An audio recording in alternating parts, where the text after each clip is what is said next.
you familiar with the diary that was kept in that case? No. Yeah, supposedly, the diary was found sealed in a room in the Alexian Brothers Hospital in the psychiatric wing. And when they tore down that wing, the diary was found, and that's when it was sent to people who wrote the book and made the movie. So you're unaware of if that was the actual diary or not? No. The Father, and the Son, and the Holy Spirit, amen. I exorcise you, most unclean spirit. Every attack of the adversary, every unclean phantom, every legion, in the name of our Lord Jesus Christ, that you uproot and flee from this creature of God.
Plunderer of life, thieving from righteousness, root of evil, kindler of vices, slain as a lamb, and crucified as man, and then was made to triumph over hell.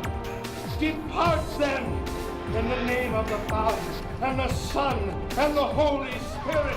Amen.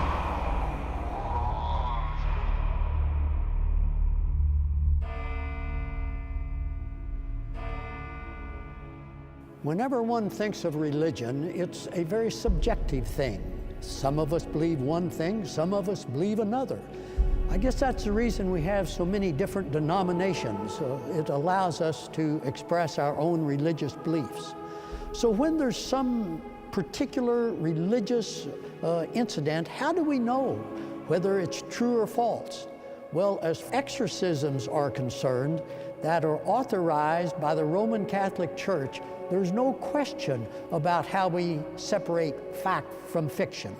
Many people don't realize that with any exorcism authorized by the Roman Catholic Church, there is a written transcript required to be taken.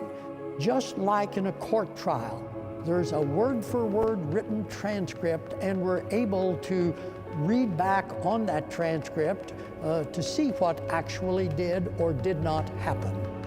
In this particular incident, from everything I've heard, from all the descriptions that people have given me as to what the written transcript says, this is a real exorcism. This was a case of actual demon possession.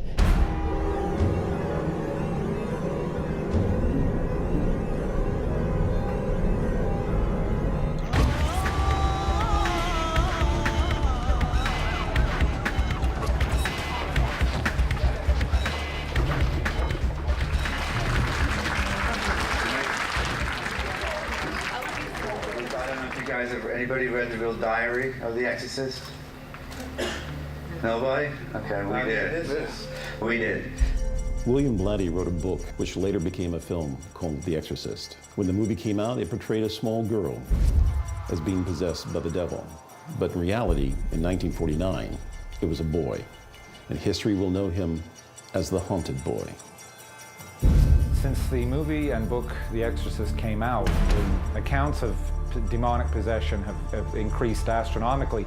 The movie and book The Exorcist introduced the Western world to the concept of demonic possession. Before that, it was mainly missionaries in far-off countries. There weren't many documented cases at all in the Western world, but with The Exorcist in 1971, the book, and 74, the movie, things just exploded. St. Louis had had this story for years. You know, it was kind of the best kept secret in St. Louis. We kind of considered the movie a comic book, as opposed to what we really knew had happened. You know, there was no, there was no face makeup, there was no spinning 360 degrees. Okay, yeah, the vomit was there, but, we felt that the true story should be told.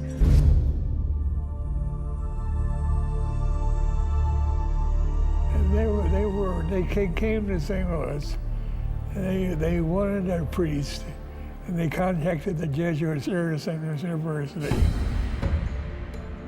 We decided to conduct the interview with Father Clary at the St. Francis Xavier College Church. At first, when Father Clary arrived, he seemed a little hesitant to speak with us, but we were a little concerned too for his health, and tried to make him comfortable. And after we started talking with him, he felt really comfortable and was looking for the opportunity to share his knowledge of the exorcism.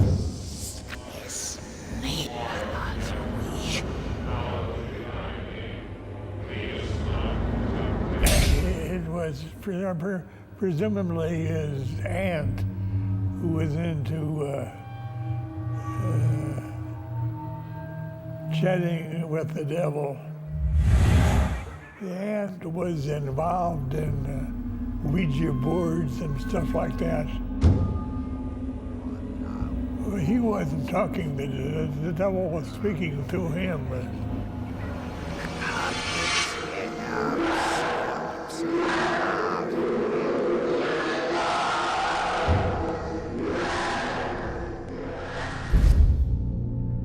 Spirit was questioned through an alphabetical medium on porcelain kitchen table. Letters of alphabet written on paper were underlined whenever the table moved. A code of messages became evident.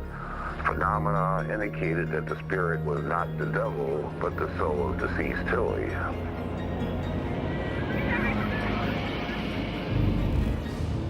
From all the cases, from the case that I read regarding that particular case, I know the little boy was playing with the Ouija board. I know that his aunt had actually taught him how to play with the Ouija board.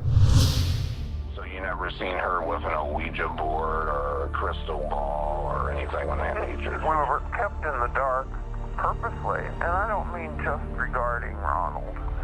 I mean regarding the whole thing, everything. The Ouija board itself was a game based on the witch board brought out by Parker Brothers. The name comes from the French word for yes and the German word for yes, oui and ja. Many people think that the Ouija board can lead to influences of evil. My experience has been, and my experience with the device is extensive, you tend to find what you're looking for. John Wayne Gacy, Ted Bundy, Ed Gein. We got 2 other serial killers too. Could you please explain to everyone what's been occurring in your home and to your daughter? She's been attacked by things that we can't see, can't feel until it's too late. I'm Monica, I'm 14 years old, and I've lived in this house most of my life, and it's about 80 years old. Was your daughter involved with using the Ouija board? Oh yes, yeah. There was, the game is how it was portrayed, and that's what we all thought it was. It's just a game. Did you ever play with a Ouija board? Yes. When?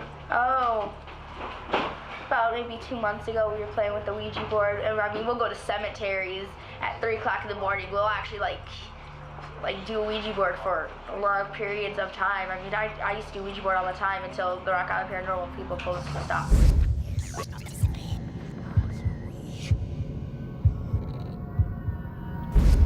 We've gotten a few EVPs. You know, we've gotten, you know, the normal, you know, we got a couple of get-outs. We had one EVP that said die. We haven't cleaned it up to be Male or sure where female? it's going. Male.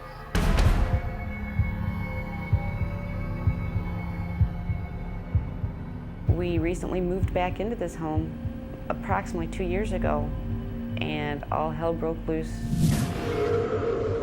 Well, I'll wake up and there'll be bruises and scratches, and I don't know exactly how I got them or where they came from. Annika would start getting mauled. She would wake up with scratches on her.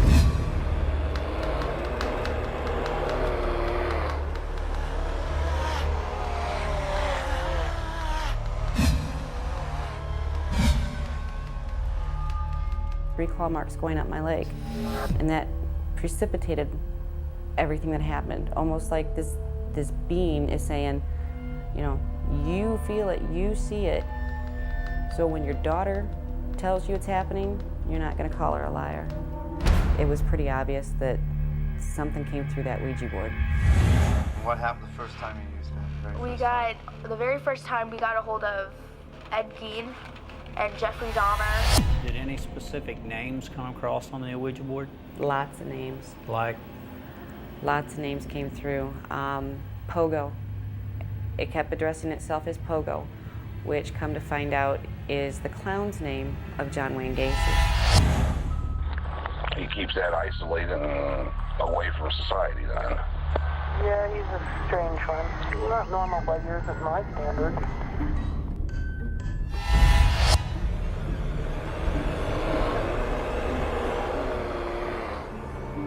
There's a great deal of interest in demon possession and how it all comes about.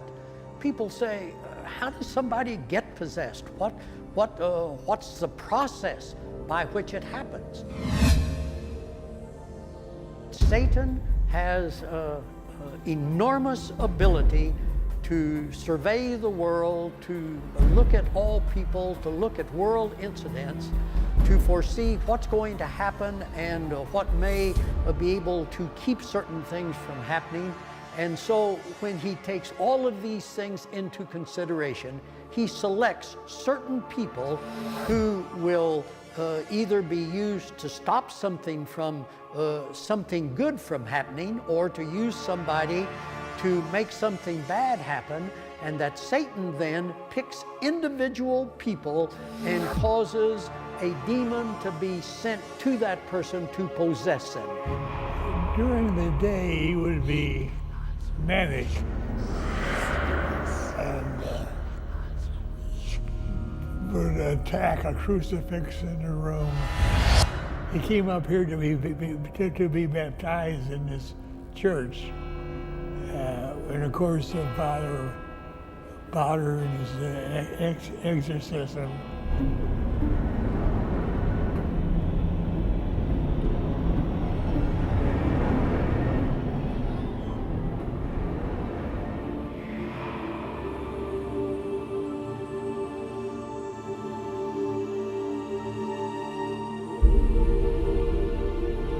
I'm Eileen Dreyer. I am the great niece of Father William Bowdern. We called him Uncle Bill. He was always in my life from the time I was a small child, so we always kind of knew who he was. We knew what the story was, and it was just part of our lives.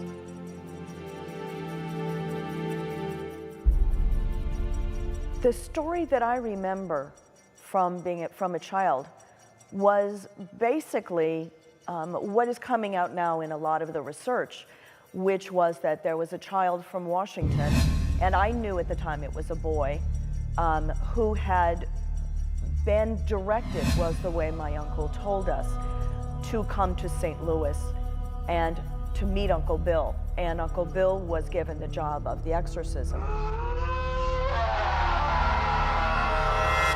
I was a high school student, St. Louis University High, Father William Bowdern was my religion teacher.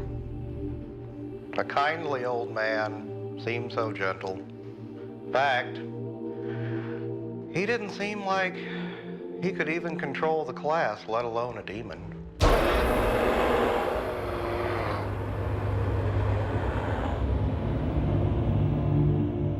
Everyone was affected, but if you knew my Uncle Bill, the feeling in the family was, if this thing had happened, then Uncle Bill was the one to take care of it. He once got his hands in that devil, the devil's gonna give before he's gonna give. You cannot have him.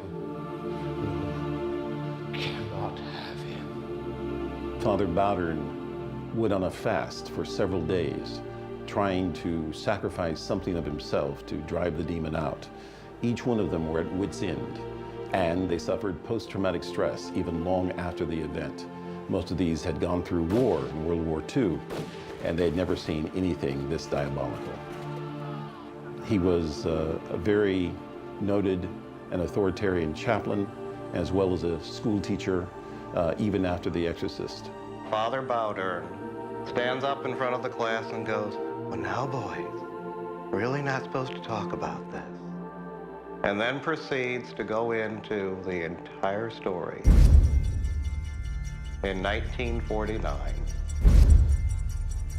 there was a little boy possessed by demons.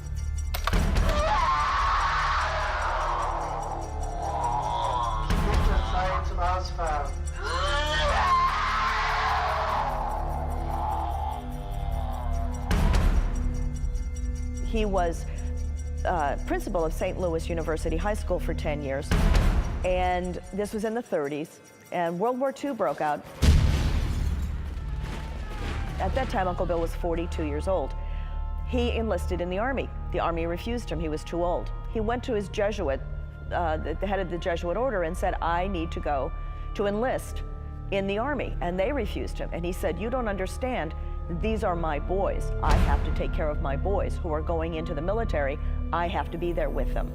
And he badgered the Jesuits and the military until they finally allowed him to enlist.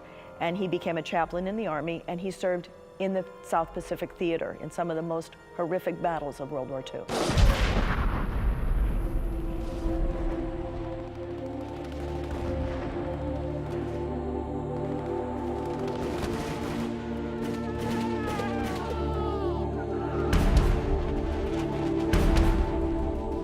Actually, his boys from high school, the boys that he had taken care of in high school as a principal, were now in the Army and in danger, and he refused to abandon his boys.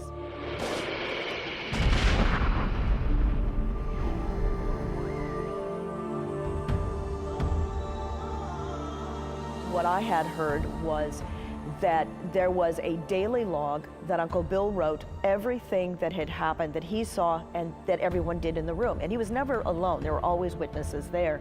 And that everyone who was in the room had to sign off that this did indeed happen or it did not go into the log. And this log, from what I understand, there are 2 copies, one in the Archdiocesan archives and one in the Jesuit archives, that are not open to the public. When I was there, they actually opened the vault, and I saw what was a handwritten ledger. I didn't really read it thoroughly, I was just shown it, and it was dates and times of certain events which happened to the boy.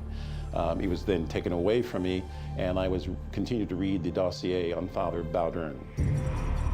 In fact, he was sent to the Vatican to get special permission from the Pope to study the text, to learn how to do an exorcism. Of about 1870, he said, when the last official depossession or exorcism that was performed by the Catholic Church. As I think that information is coming out as it's needed to come out, once Uncle Bill died, the diary was found. And I believe that we're going to get more and more information that gives us more proof, more scientific proof, as close as it can ever come. Ovilus picks up electrical energies that are in the area, in the field, and it gets up there and breaks them down into words using a mathematical code. It then gets up there and repeats it out, and you can hear it orally. How many words a dictionary do they have? I think it's a 500-word dictionary. The Paranormal Puck has over 2,000. What is your name? But it usually comes out with just 3 words. Comes out with, if you give it a question, it comes back with a 3-word answer. Okay. What happened in 1949?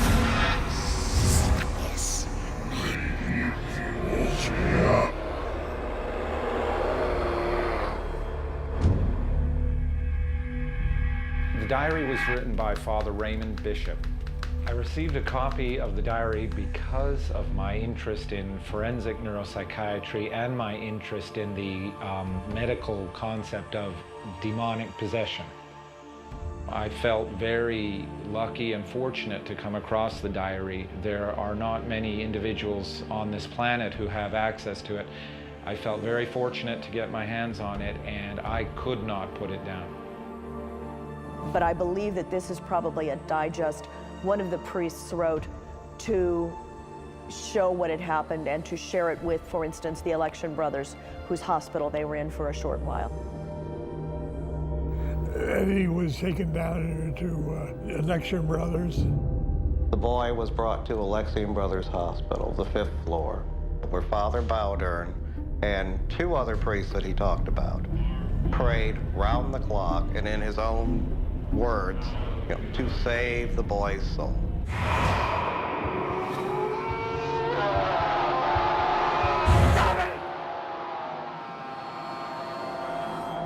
There's many factors that involve the history of the Election Brothers Hospital, and the one is the room itself. Even years after the exorcisms, people that worked there as maintenance people, as nurses, as doctors, heard voices behind the door, scratching, yells, and screams. Later, they took the furniture away from the room, thinking they would calm it down and locking it into the basement. But it didn't stop. Even without the furniture in the room, the screams, the yells, and the calling out to open the door remained.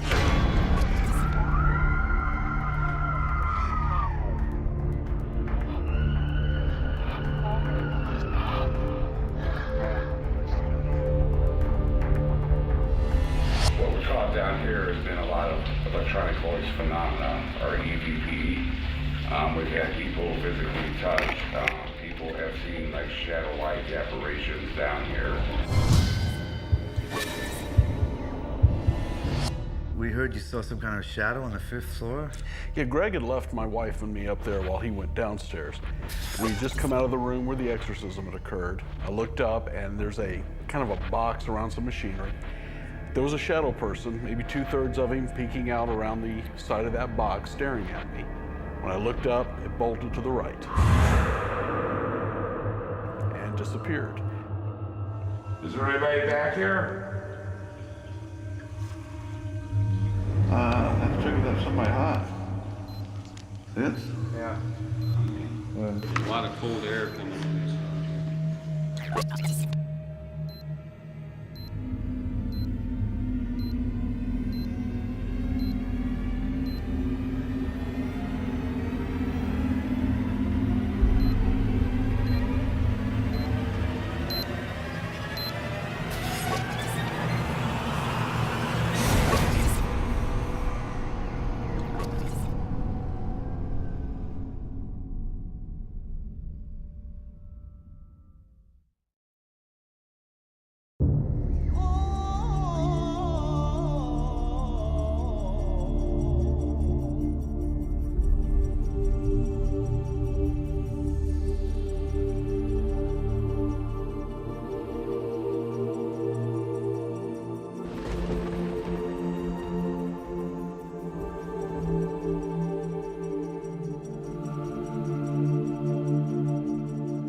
As fate would have it, as I got older, became a medical technologist, I worked at Alexian Brothers Hospital. Not the old one, it had been torn down by then.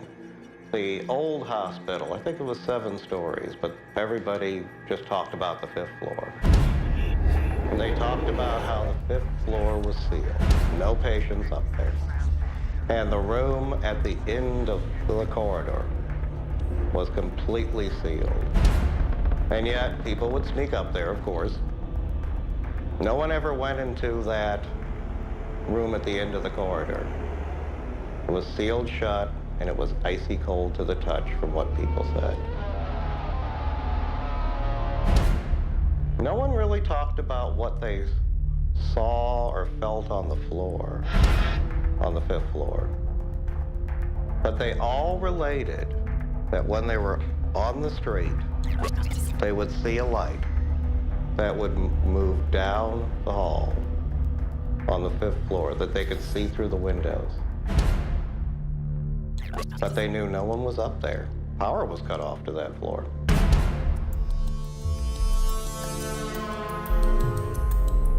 So it's like they're hiding something up on the 5th floor. Any idea what's up there, or? Nah, I don't. I always wanted to know, though. We even went to the Alexian Brothers Hospital, and no one would talk to us at all. We tried to talk to one person after another, and it was like the exorcism never took place.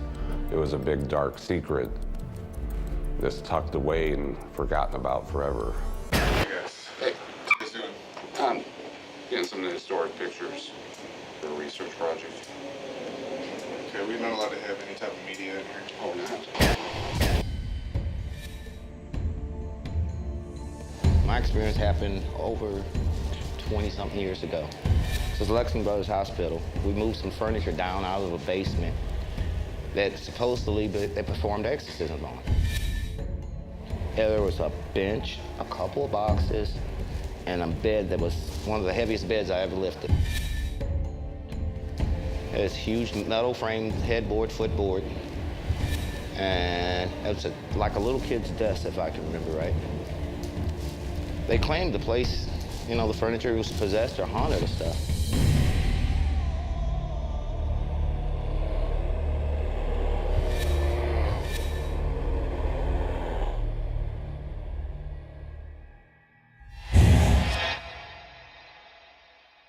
They were telling me that the furniture from the actual exorcism was brought to the Grand Manor from the old Alexian Brothers Hospital. And it was stored on the 4th floor and kind of locked up in the rooms and just there. So I said, well, and they said, well, you know that it's a very, very sensitive issue for us. It was religious, and, well, we think it's spooked. And I said, well, how do you mean spooked? And they said, exactly what I'm saying. Spooked. Things happen when you're around it that you don't figure on it, or they're abnormal. You mean it's haunted? Yes.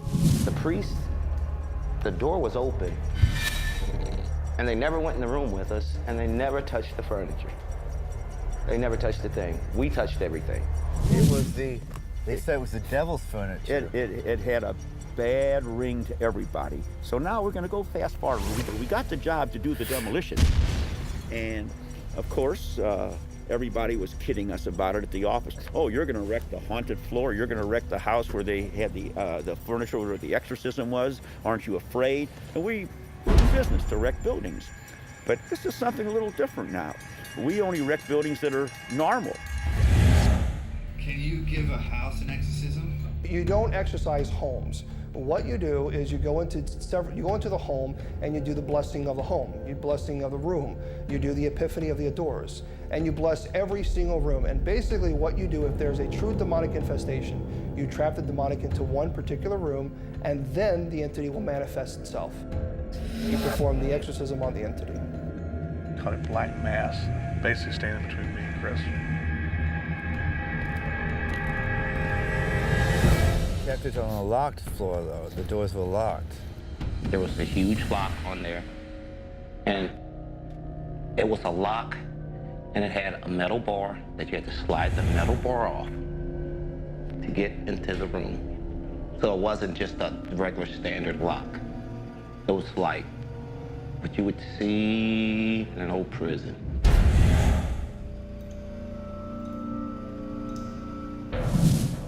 Oh yes, the floor was sealed off on both ends, and you couldn't get up there by stairs. But the elevator went up to that floor. And one day, one of the nurses in the Grand Manor got off the elevator, and bingo, broke her leg in a matter of minutes. So they said, uh-oh, this is really haunted. So they sealed it off where the elevator couldn't stop at the 4th floor. So we just had to assume that it was loaded with furniture, and we just figured that was debris that was going to have to go to the landfill. We took the furniture out. They stayed behind the door. We had to shut the door. They told us to shut the door behind us. They went upstairs while we loaded the stuff on the truck, took it to a storage place. We took it there and put it in storage containers. The furniture wasn't even worth the cost of a crate. So, I was just curious, why they really wanted it in vaults. But they claimed it was possessed, so they put it in cold storage, which is 5 years or better of storage time. We double vaulted this furniture and sealed it with silicone, locked it. Metal vault, then wooden vault. Strange, but true. The furniture was a reminder of what pure evil could do, and they kept it as a souvenir. What was interesting in my research in the end, they did not destroy the furniture as they once proclaimed. The furniture had been kept and had been stored someplace else, then moved to a long-term storage facility.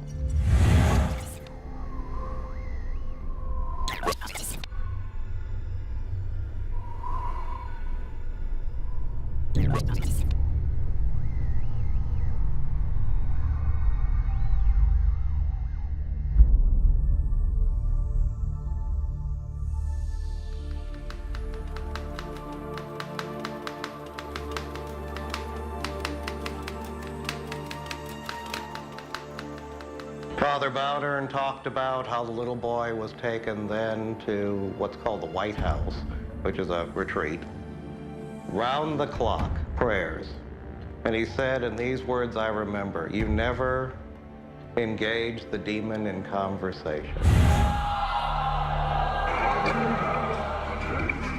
Because it's a form of control, just like in Scripture when God was asked, what is your name? He says, I am. And the reason is because, as we all know, the great I am. Because once you know someone's name, you have a form of control, a form of identity. And the entity does not want you to know its identity because, one, you know its identity, you know what it is, you know what it's able to do.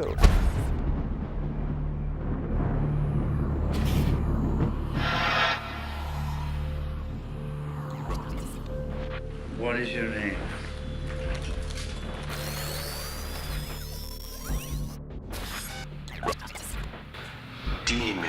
Demon. One priest did engage the demon in conversation over at the White House. Well, all he said was, well, he passed. But he may have thrown himself off of the bluff. Okay, Mike, what happened? Seeing things like fell, fall, jump, push as I was walking down the stairs. Hurt priest. And it was saying a hurt priest. Hurt priest. I don't know what it means, but it doesn't sound good. Satan is a sly creature. Satan knows how to get to people. Satan will use whatever means he needs to affect how someone believes. At one time I thought I was possessed. I wondered, do I have a devil living inside of me?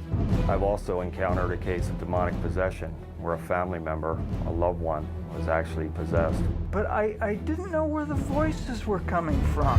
Ronald DeFeo exited the room and he testified that he heard voices telling him to commit the murders. The demonic entity actually spoke to me. Times it would sound like my dead parents or my dead godmother. Satan may speak in the voice of a mother or a father or a brother or a sister. In the car or in the house or out running, the voices and they were different voices, just kept coming in my head. He walked into his parents' room with a .35 caliber Marlin rifle and fired 4 shots. I physically got the gun. My family was destroyed by demonic entities. They told me that some other people needed to be killed. And he saw strange and shadowy apparitions moving about the house. I was going to shoot myself.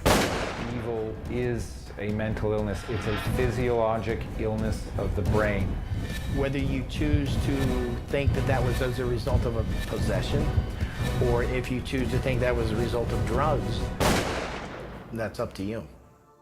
There's no indication from the diary and from other sources of information that this boy was abusing substances of any kind. At 1 or 2 points during the exorcism in the diary, it mentions that he was given a sedative, but that is the only mention of neuropsychiatric medication in the diary at all. One of the problems we have when we talk about demons or spirits of any kind, demons or angels, is that we can't see them. We can't touch them. And so it's difficult with our human perception to really describe what the demon looks like or what the demon is doing. A demon, it said it was gonna kill me. A demon was gonna kill you? Yep, but it never did. What did it say? Well, of course it's not going to. But what did it say? It said it was gonna kill me. Yeah, that's it. There's a lot of shows on television where, you know, everybody with a camcorder is a demonologist. That's a terrifyingly dangerous thing. And so the church is always extremely careful that this is indeed what they're dealing with, because if it is a psychiatric condition, they're only making the condition worse. An exorcist goes into a home of a person who claims to be possessed. You force the entity to manifest itself by doing several things, and then you go into the ritual. But if you don't know these things and you immediately begin an exorcism on someone who may not be possessed, and in fact may have MPD, multiple personality disorder, you could create another personality. One of the difficulties in really trying to decide, is someone mentally disturbed, is someone in need of psychiatric help, or is someone truly demon-possessed? One of the problems is that Satan is so sly that it's difficult for the person being possessed or someone diagnosing to really understand what is happening. Unfortunately, I have scars on both arms because I had tried to kill myself by cutting my wrists. And one time, my wife actually found me lying on the bedroom floor in a pool of blood. And that's when she began, I think, first to realize that something was dreadfully wrong with me. I recently had a phone call the other day from a psychiatrist who actually works with people who have multiple personalities or even schizophrenia, who in fact asked me, look, we have cases where people come in some cases they really are in fact possessed. I was involved in a case that occurred in Atlanta where a mother and father believed that their child was possessed by the devil, and sadly and ultimately they killed their 8-year-old girl, and one of the wounds they inflicted on the girl was they twisted her head all the way completely around backwards, just as occurred in the movie, and they did so because they believed that their 8-year-old girl was possessed by the devil. This couple, who both share a diagnosis of psychosis or schizophrenia, were both influenced significantly by the movie The Exorcist. Have you seen the movie The Exorcist? It was good entertainment. I found out recently that Uncle Bill had indeed been in touch with William Peter Blatty before he wrote the book. They had corresponded back and forth, and Uncle Bill knew he was going to write the book and wanted him to tell the true story, but he wanted him to protect the boy himself. The last thing he ever wanted to do was put this boy at risk. And I believe that the boy, I know no one has talked to the boy. People have talked to his family. Let me tell you, I have been dealing with this all those years. I have been offered tons of money. Oh, really? And everything else. And I have been called for research before. And some of the things have been put on TV that I was asked to contribute to, and I would not. And they were so erroneous. And that, I mean, the truth will never be told correctly, and so I'm just never going to say anything. His family doesn't know. Well, I don't know what his family knows. And I wouldn't want to be the one to tell them or say it because that wouldn't be my place. I wouldn't know. He doesn't talk about that. I haven't seen him in years. He does not remember anything. So the rumors about that, Ronnie doesn't remember could be truthful then. Possibly. I mean, this is just stuff that, I don't know. I really don't know if I believe it, but if it's true, like I said, it explains a whole lot. Which is another reason I believe that Uncle Bill was the target and he was the vessel. Because if you're the target, why go to all that trouble and you don't remember? If you had a take on it, what would you think? Would you think it was actually reality, since you have a better insight than me with the family? Say that he made the whole thing up. I mean, what part did he make up? Did he make up the whole exorcism thing? Or did he make up the things that supposedly happened to him? Or how do you say that you've made something up like that when you have accounts in a diary by supposed upstanding priests?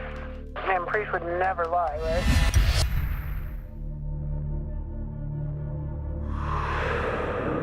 Father O'Flaherty, Father Golden, Father Ellerin, Father Fowler, Andrew Walden. When I knew about the exorcism, I heard from Father Kenny, and then of course I knew Ernie Shibby, the nurse, very well. You said you were an exorcist? Is that correct? I am an exorcist.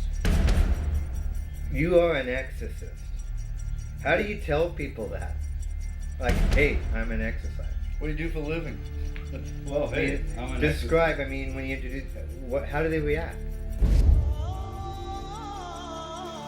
Well, I'm the presiding Archbishop for the United States Old Catholic Church. I studied for the Roman Catholic priesthood for 6 years. I studied demonology. I had a mentor, a real exorcist.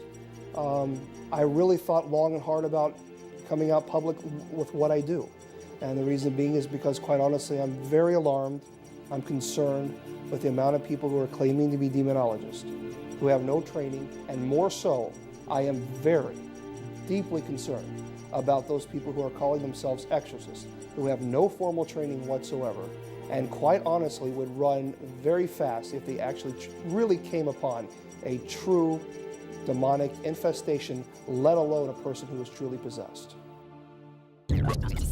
Using the puck, we've been asking questions while the ceremony's been going on. And it types out words. We typed in, "What is your name?" And it answered, "Legion." Legion.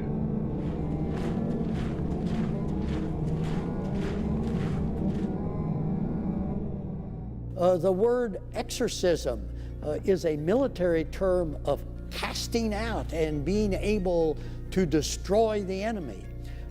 Possession is a word that is used frequently in being put in a military camp, being held against your own desire to be able to get away from things. And so it was very, very common for the early biblical writers to describe the demons in terms of legion, in order that it was clear that the average human person feared, as a group of military people coming to attack a city, and you would want to protect everybody from that. The same idea is with demons. People need to protect themselves from the evil and harm that would come from this group of evil spirits. The family had quite a time with him, from what Father told, and they had brought him to the hospital at that time to try to take the demons out of his body. I believe there was another hospital, but I don't remember specifically. I know there are other people have names like St. Vincent, but I do believe he was medically assessed at another hospital before they even began the exorcism. Have you heard of him being at St. Vincent's at all, or St. Vincent's Hospital? Only by hearsay when I was in college down here in '49. We got a lead from an old apartment manager that said that Howard had come in there in the year 2000, and he said, "Can I see the 5th floor?" And that was in St. Vincent's Asylum. I'm Judy Perry. I was the manager of an apartment complex that was originally St. Vincent Mental Institution. While I was working one afternoon, there were 3 gentlemen and a lady came, and this very distinguished gentleman by the name of Father Halloran introduced himself to me and asked me if he could have a tour of the building. In the process, I took him to the 5th floor. That was at the point in time he told me about how they use this room to try to depossess this little boy. It was in the spring of 1949. They went into this room on the 5th floor. He pointed out over in the corner how they had this metal bed. They had a desk in the middle of the room, and he had on 3 different occasions that he described how he had come to help and to witness the exorcism.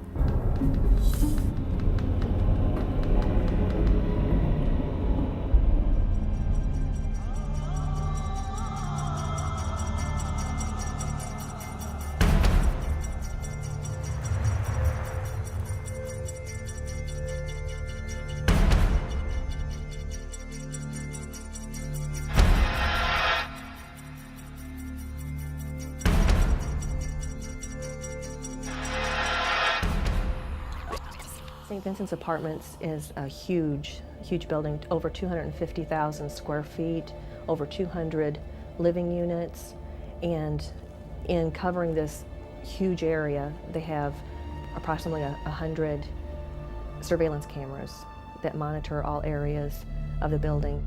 For some reason tonight, it's just all over the place. Cameras, we're losing signal.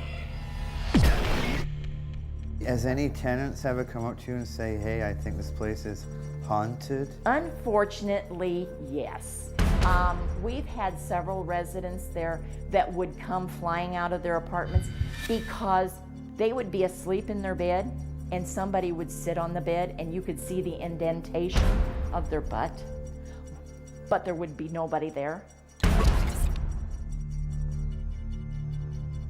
We've had dishes break in apartments. Your doors on your desks would open and close.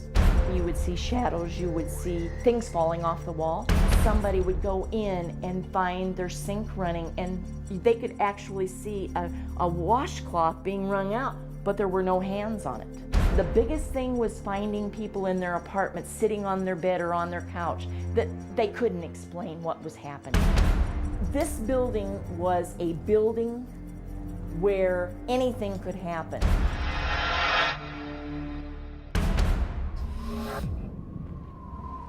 They had said the boy would kept up on the 5th floor for a certain amount of time. What's really strange about the story is that every part of that apartment building, including the crematorium, is an apartment, except for the 5th floor. And what's there? It's abandoned. It's closed down. Being a curious kind of fellow when I was working at Alexian Brothers and knowing some of the story, I asked around as to why the new hospital was never built same size as the old hospital. I could never get a clear answer from the brothers, or really anyone, except to say that they will never build a hospital that has a 5th floor on it. I don't know exactly why, and I can't tell you that, other than Father Halloran said that they were made the promise when they sold the building.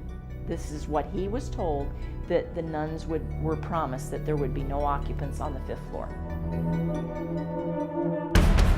Does people know this? No, they're not to know that. All I have to say to you guys is welcome to hell.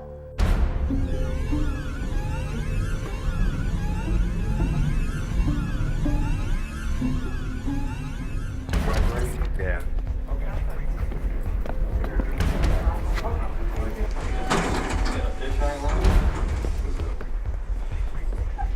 As soon as the doors opened, everyone on the elevator could feel the heaviness. It was like a place I'd never been before, and it was a place that I really didn't want to return to after being there a couple of times prior, because I knew what was there. and a lot of them didn't. My heart was pumping, my adrenaline was going. I was basically getting all amped up and ready to go. Now, once we got up to the 5th floor, it was like entering the gateway to hell. Okay, welcome to floor number 5. Welcome to hell. An elevator doors open, and we all walked out. You could just feel the evil lurking about on the floor.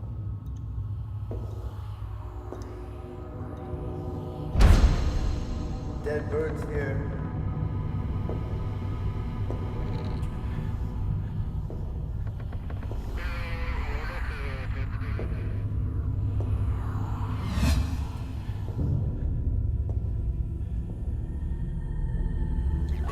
They're on the 5th floor of what used to be the St. Vincent Sanatorium. This is the general hallway area. Outside of some rooms, one of which is where the possessed boy in 1949 was kept.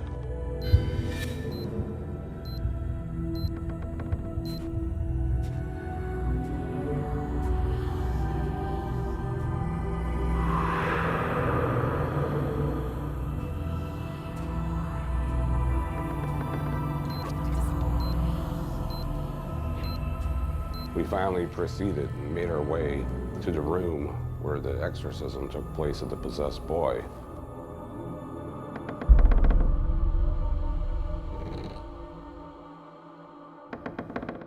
We walked down the short hall around the corner to where the exorcism boy's room was.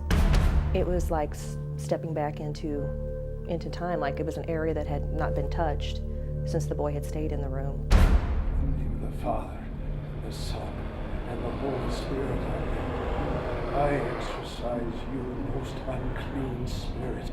Every attack of the adversary, every unclean phantom, every legion, in the name of our Lord Jesus Christ. This is the room that the boy was supposedly kept in when he was here. So what I'm doing now is just basically doing a thermal sweep with a thermal imager. What is it? Something really cold. See it moving? Like pulsing? Like a black mass. What's that? Yeah. Feel how cold that is? I feel cold. It's fucking freezing. Yeah. Nothing there. It was, whatever it was huge. Yeah. It's freezing right now. Is there anything around me at all, Keith? It's hot again. Yeah, right there. It's hot again. That was feeling the same stuff you feel. You are? You've got a really cold spot on your chest. Yeah. See it? See it right there? I don't know if the air would do that or not. I mean, would it on a human body? I'm feeling it too now. Oh. I'm feeling it too. nothing. Nothing there. It has its hand on you. Where he said the bed was. Father told how he was in the corner on the bed, and the bed would come up off of the floor. No way. No way. When that bed was put together, you would need 4 good movers to pick that bed up and levitate it. There's no way.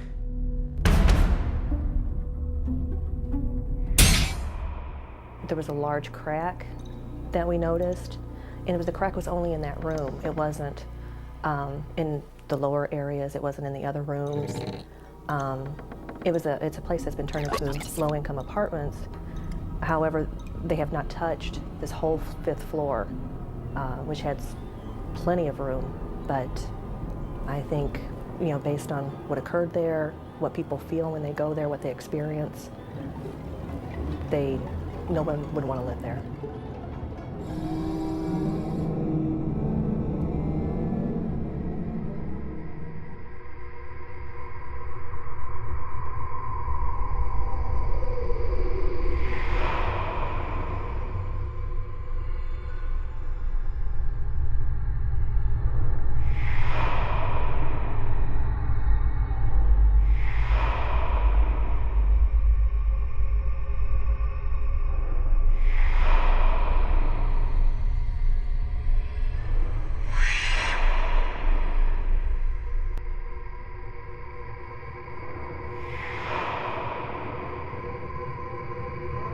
We're actually getting ready to go into the actual bedroom that no one's ever been before. We're actually going to get to see where this boy slept, where all these different things happened. It's documented by these priests. You know, this is the ultimate case. You know, this is what brought possession to the limelight in everyone's mind. This is the room where it happened. You know, as a paranormal investigator, to me, this is one of the holy grails at the most unholiest bedroom in the world.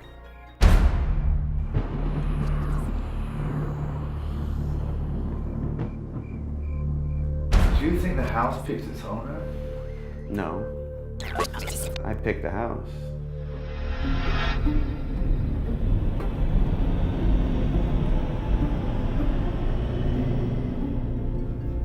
How I got involved in this essentially is a couple years back, a friend of mine called me and said, hey, the Exorcist house is for sale. I said, you know, what do you mean? I'd heard that, of course, the Exorcist has occurred here in St. Louis, but I never heard anything about a house. I heard about it occurring here at St. Francis Xavier Church, and I also heard it happening at the Alexian Brothers Hospital, but never heard of any home attached to the actual exorcism. From there, I was like, well, we do have a story. So what did the sign say? Well, it said, hell of a house for sale. Satan slept here. This is where Max von Sydow, or who played Father Bowden, would walk up those stairs there, that sidewalk, and he'd knock on the door to meet the possessed child. Which actually is a boy, because in the movie it was a girl. In real life it's a boy. We're gonna go try to find if that boy or any kind of evil entity is still in that house. Let's go do it.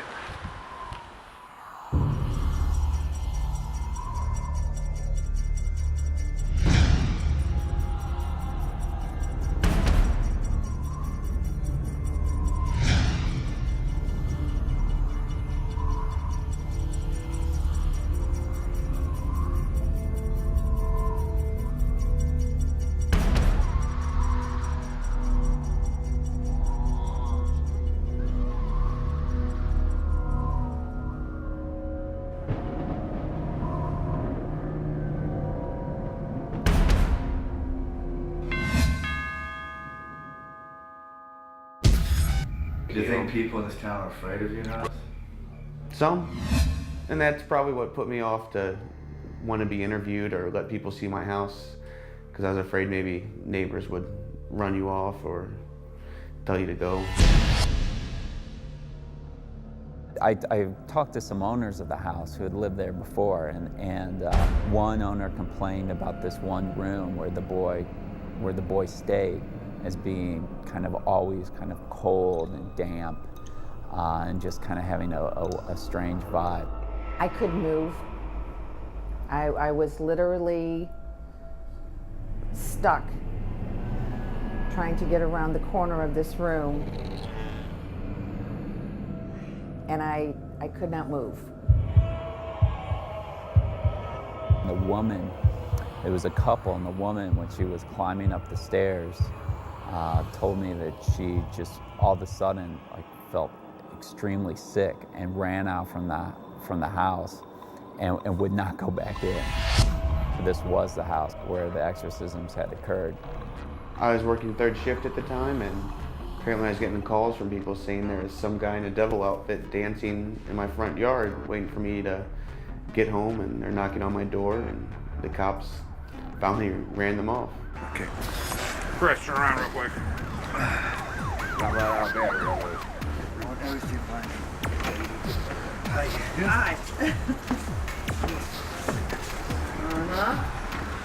Well, at least it's not snowing. Look at the bright side. It was snowing this morning. Are you Nick? Yeah. Hey, nice to meet you. Why the house? Did you know the house was the Exorcist house? Because the people are fascinated by it. Okay? Lovely. Okay, we'll get our equipment and set up. All right? So, let's do that. Phil, what was your first impression? Of what? When you walked in the door here. Of this place? Yeah. I thought it was a really cool place.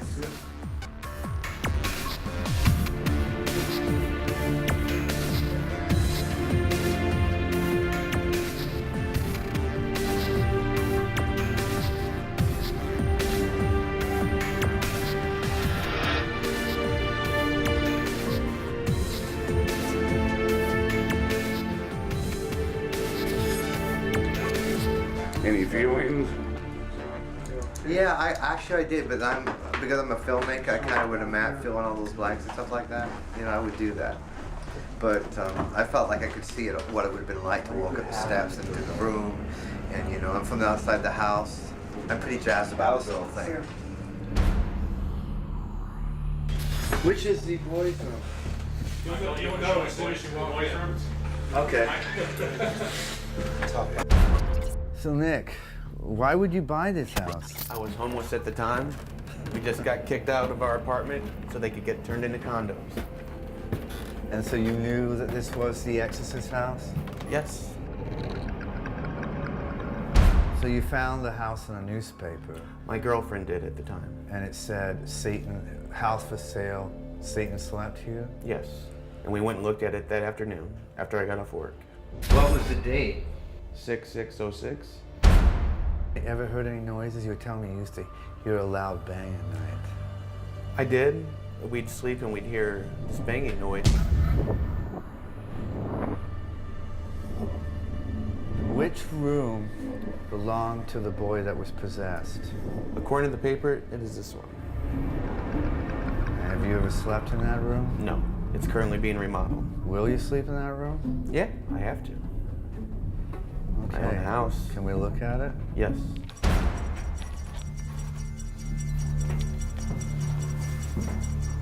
When I went into the boys' room by myself, I felt coldness and emptiness and starkness. Nothing soft, nothing gentle. A harsh, unkind feeling. That could be some type of just a regular anomaly, but why did it on that window? So this is the infamous room of where the boy was basically had most of his possession after he moved from Maryland. And this is where his bed was? Yes, we believe it's in that corner. Yeah, there was a carpet and old molding that we removed from the walls. Many physicists that investigated the vent noticed objects floating around the room, and the boy actually levitating out of his bed, and the bed itself actually levitating. No form of psychosis or split personality has ever shown such telekinetic power.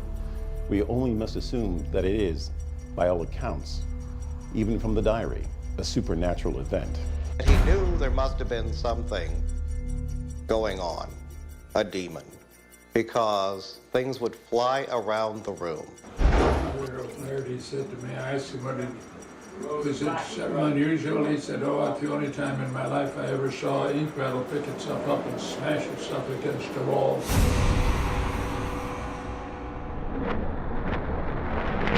This would have been where the bed would have risen. And the boy would obviously also would have floated above on the bed. And he actually, what he had done, his sheets, he used to write on the sheets. I don't know if you knew this, it's in the diary.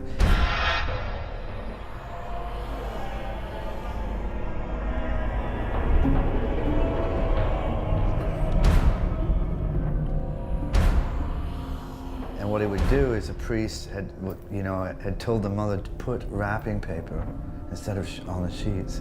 And so he would write on this wrapping paper, and the priest would study it.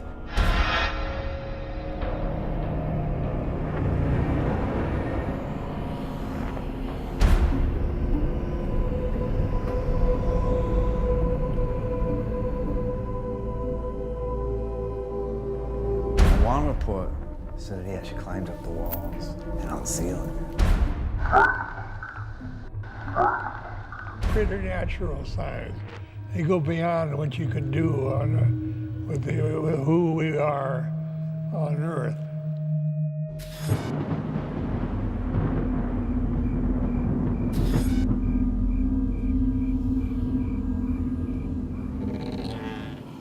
with ghost hunting or even trying to capture evidence like we are now, I want to do things a certain way, because there's one thing I learned real quickly a long time ago was, if we don't get it on film, it's not worth the evidence at all. As I got outside, I realized I was very disorientated, a little bit dizzy. I didn't really realize what happened at the time that fully until I was out. A little bit panicked.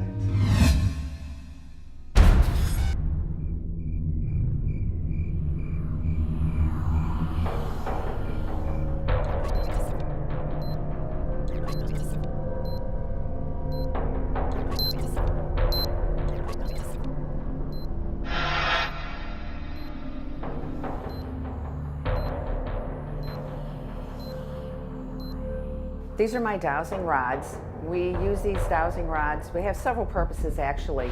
When I am investigating hauntings, they can show me by opening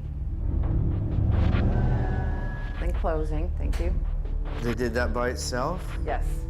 What does that mean? They did that because I asked them to. My guides are the ones controlling these for me and giving me answers. We use the dowsing rods to ascertain yes or no questions. Please show me which side is yes.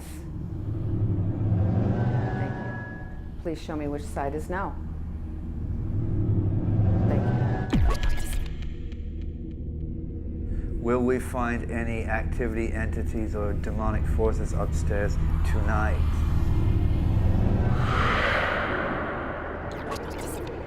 Keith and Sandy were up in the room as they were setting up. We heard a voice, like a scream. This wasn't a voice, this was a scream. Like a scream. None of us said anything to each other. I'm setting up the puck, he's setting up the avos and a few other things, and it just came out of the blue. Who are you?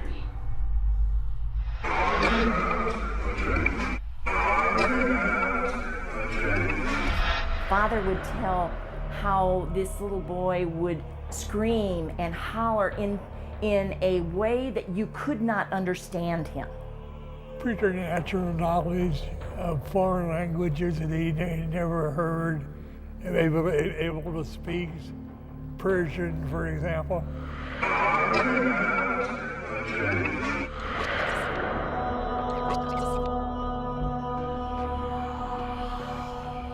This house is where the exorcism actually was started here in St. Louis. Most of the serious possession happened in this house.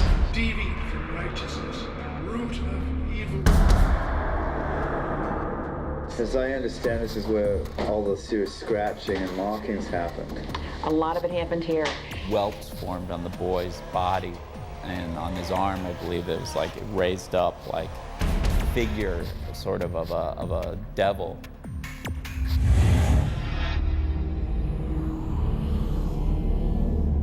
Markings did start in Maryland. That's how the boy wound up here in St. Louis. And on the boy's rib cage raised up the letters L-O-U-I-S. The boy was possessed when he got here. The entity was able to get stronger from the vortex of energy in this house.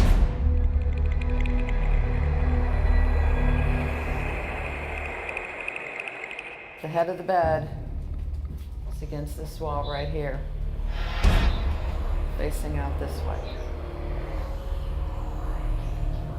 They would have to stand on either side of the bed and at the foot of the bed.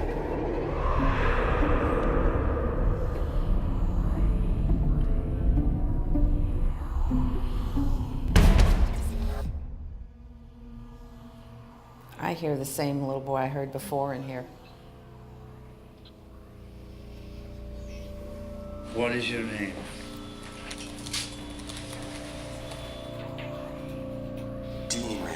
Demon. Do you have a name?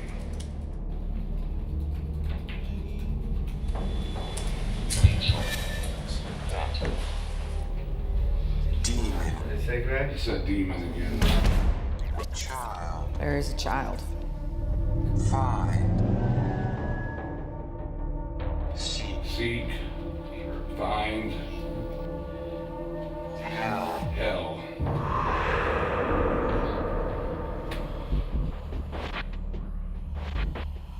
No. We will not seek help. Devil. Oh, yeah. It's moving. Whatever it is, it's moving. It's a cold spot and it's moving. Yeah. Well, I see it. That's Child. fucking great. Yeah. He's just hanging outside the window. Yeah. My battery just went dead. I've seen the devil. What does he look like? If you can imagine something that is so evil, blackness. Blackness is really the best way to describe the devil. Blackness with a range of emotions. Whatever that black shape is, that is looking through the window, but that is reading minus 10 degrees, and there's nothing there.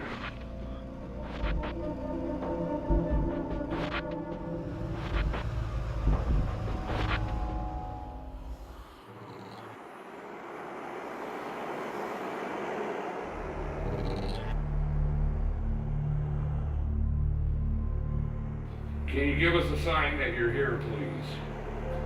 Can you knock on the wall or on the window?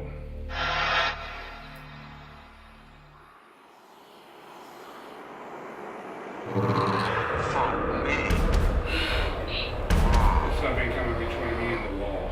Right. It's between me and the wall now where my head is. I need a camera. I need it now. Could you tell me why you are here? Child. I'm feeling intense heat radiating from something. Heat? Like a heat. What side? On my left side. Alright. From my shoulder area up to my forehead. Okay, on your left side, I am reading right now, it's jumping back and forth.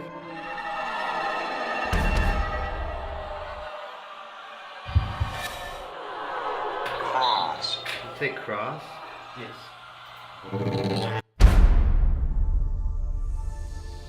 He's gone.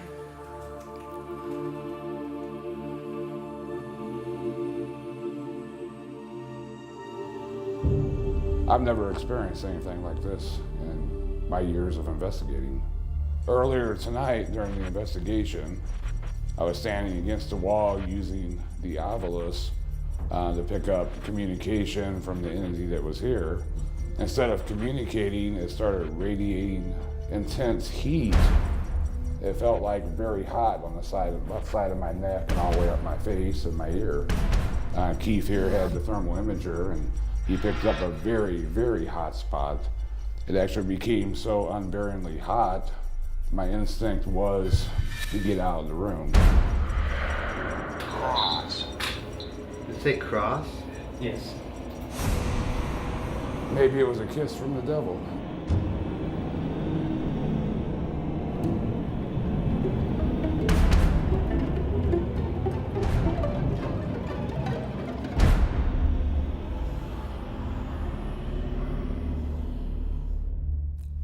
I have to be honest. I don't exactly know what happened.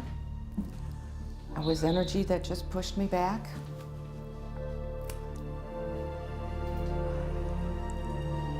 Intense sadness. I've never experienced anything like that in my life. I know St. Michael came. It is he who commands you, he who orders you to be cast down from the heights of the heaven to the depths of the earth below. St. Michael blessed me, regained my composure.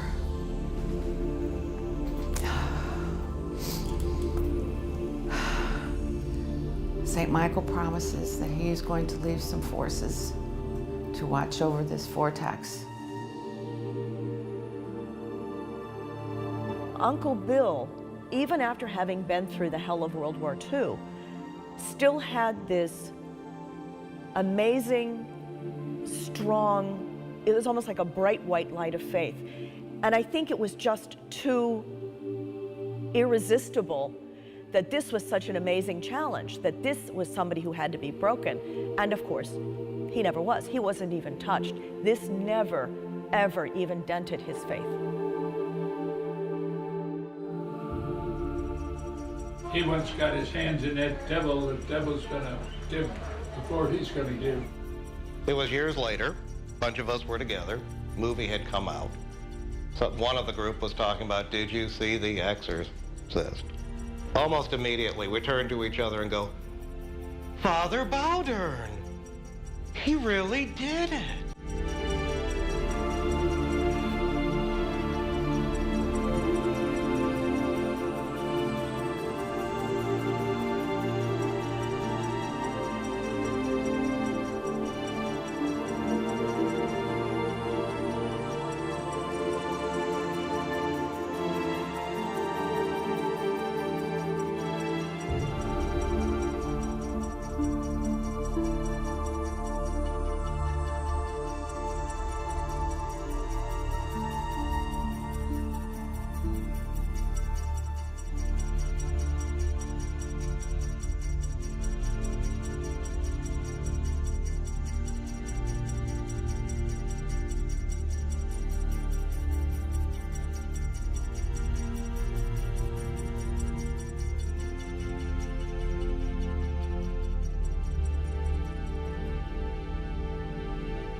And he would have only been 14 at the time.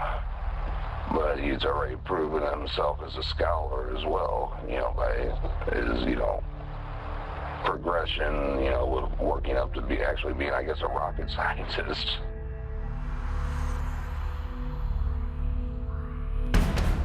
One thing everyone should realize is that the devil, Satan, is for real.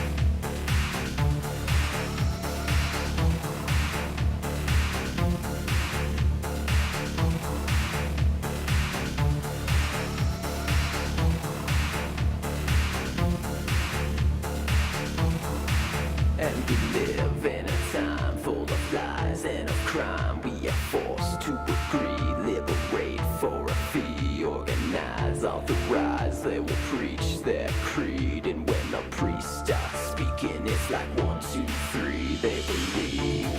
Open your eyes, it's all a game, deceiving us all, but it's all in the name.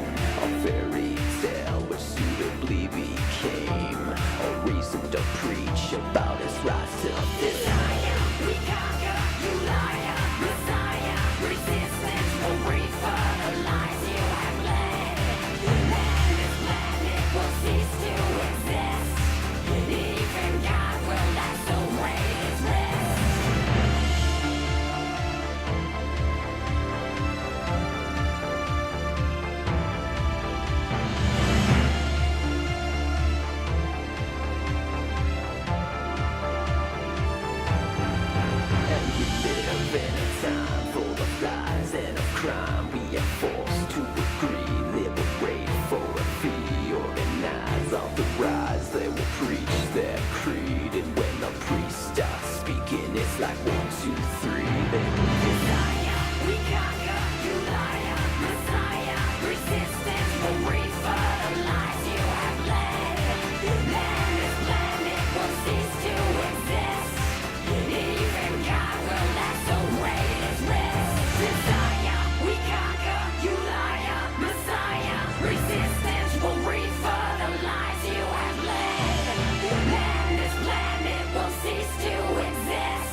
ha ha!